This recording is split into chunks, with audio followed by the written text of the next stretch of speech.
a national league and a regional league as well. So it's grown faster than we've anticipated. So that definitely is happy. I mean, between now and the next edition, I'm sure there's going to be a lot more happening. We're looking at having even professional beach soccer players in Nigeria, and we have the talent. We had competitions that ran before Copa Lagos happened, so it's definitely growing very fast. Even the corporate bodies, they are being very receptive to it, and we thank God that we piloted this this initiative. Because I would say it's thanks to Copa Lagos that people started to see the advantage in beach soccer and how much fun it is and what basically can come out of it. So it's not, we started it from the fact that it's much more than football, it's a lifestyle. So there's other aspects to it too. So it's sports and entertainment, and from it, a lot of things are coming out. Okay, I'm very sure our viewers will have one or two questions for Samson. Let me allow Tony read out one of the tweets, and of course Samson will react to any questions that come from the viewers. Yeah, a lot of people are asking questions. Beach soccer, they want to know how encouraging it's been for you getting people to fill the stands this year compared to the previous ones. It looks like we didn't have as many people as we had the previous edition this year. Yeah, I mean, the challenge that we had was majorly the timing, which I said we're going to correct, because I mean, to start a game 2 in the afternoon when it's scorching hot, it was a challenge for us. And also we had a little bit of challenge in terms of the venue. People are still getting to know Eco Atlantic. If we had it in somewhere that is a bit more popular, it would have been much easier. But I would also say that it's the requests that we had from between this year and last year had grown tremendously. We had a lot more requests from this year's edition than last year. We've made more money from ticket sales from this year than last year. So in terms of where people turning up, and we also have the culture of people turning up a little late for events. Now, whether we have one person in the stadium or everybody live on TV, 4 on TV is when it starts, and people don't realize that we cannot wait for people to come. And it's just 2 hours. We have only 2 games, not more than that. So by the time you saw, like every day, by the second game, it started to get full. So before people come in, the game is already over. But thank God that we had the concert, we had a fashion show, we had all of that. So the concert that we had afterwards, it was, I mean, you had as many people as you had as a football game. So it's there. So it's also pushing people to know, to have that culture that you need to come early for a football game. Even if the stadium was completely empty, we had to start because it's live on TV. I mean, Nigeria is ripe for an African tourney. We know this is an international event, but we're also looking at Nigeria hosting the Beach World Cup qualifiers.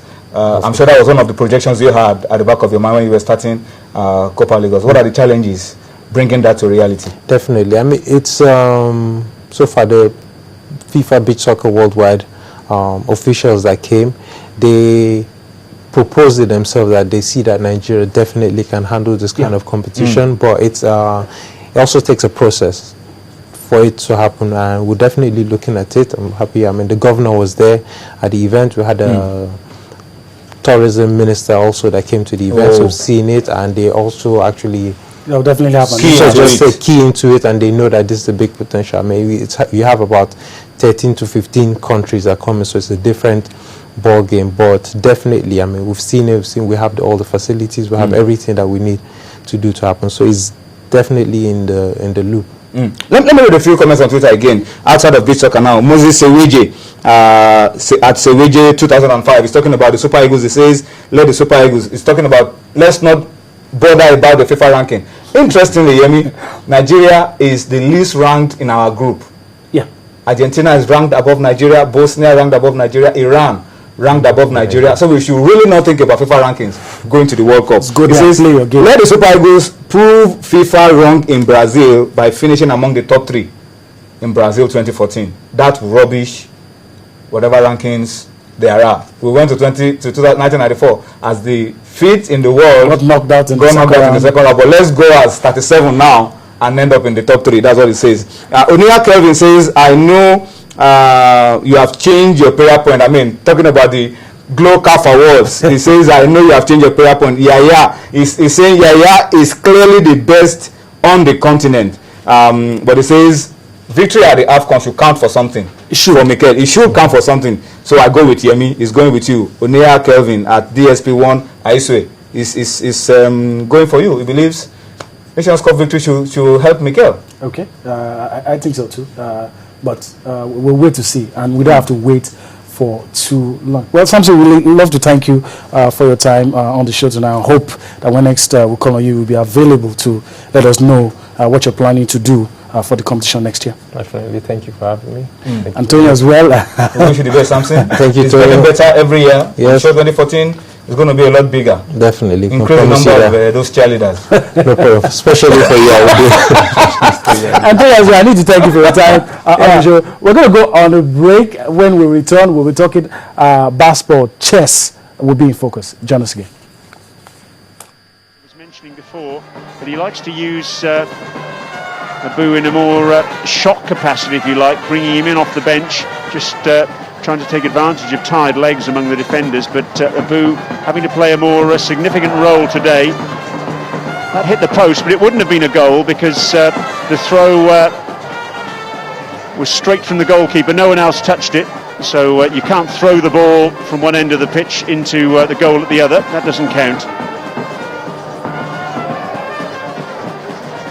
So still 0-0. Over halfway through this first period. Closest we've come to a goal has been Aziz Abu's shot, which is pushed onto the bar by Sanoy.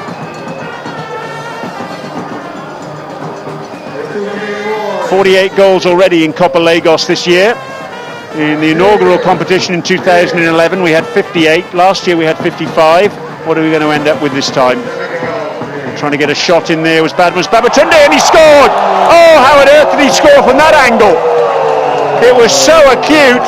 Hopes they can find the back of the net. Kupaki then. And he scores! Cool as you like. Papajon Kupaki gets his third goal of the tournament. He beats Oladapo.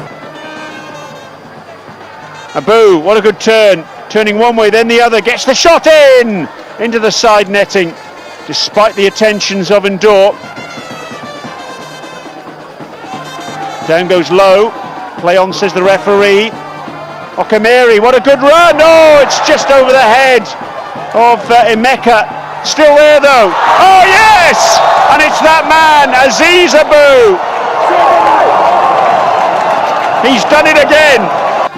Will they be happy to just sit back, or will they look to come forward? They're looking to come forward, and they've scored. Oh yes! Victor Tali, and he gives Nigeria some breathing space. One of the most experienced players in their lineup. Oefera. Kupaki had to score and he didn't. And then at the other end, oh yes! This stadium is absolutely rocking. Emeka, 4-1 Nigeria. Well, that's beach soccer in a nutshell.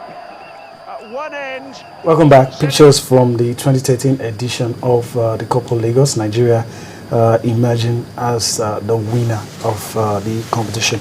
All right, we've made that switch, and of course, in the studio with me right now, I have the chess national champion, and that's speaking of Fawole John Oyemi. And of course, I have a regular on the show every Thursday. He's here with us, Tunde Ogushiku. Let me welcome you guys to the show this lovely Thursday evening. Thank you very much. Well, let me start with Yemi. You're the national champion. Let me congratulate you. Thank you very much on that first. And let's talk. What in terms of exposure? Before we talk about your road to the route you took to becoming the national champion, but in terms of exposure, how would you rate Nigerian players first? Because a lot of people tend to think that chess is foreign. Chess, you need to have some level of intellect, or maybe is a game for the elite, so to speak. So how would you rate Nigerian players, and considering all those things I've mentioned? Okay, thank you very much. On a scale of 1 to 10, I will rate them 4 out of 10. Oh, that's not a pass mark. Because we have a lot of talented players here in Nigeria that can if given the opportunity to participate in tournaments abroad, they will perform well, excellently well.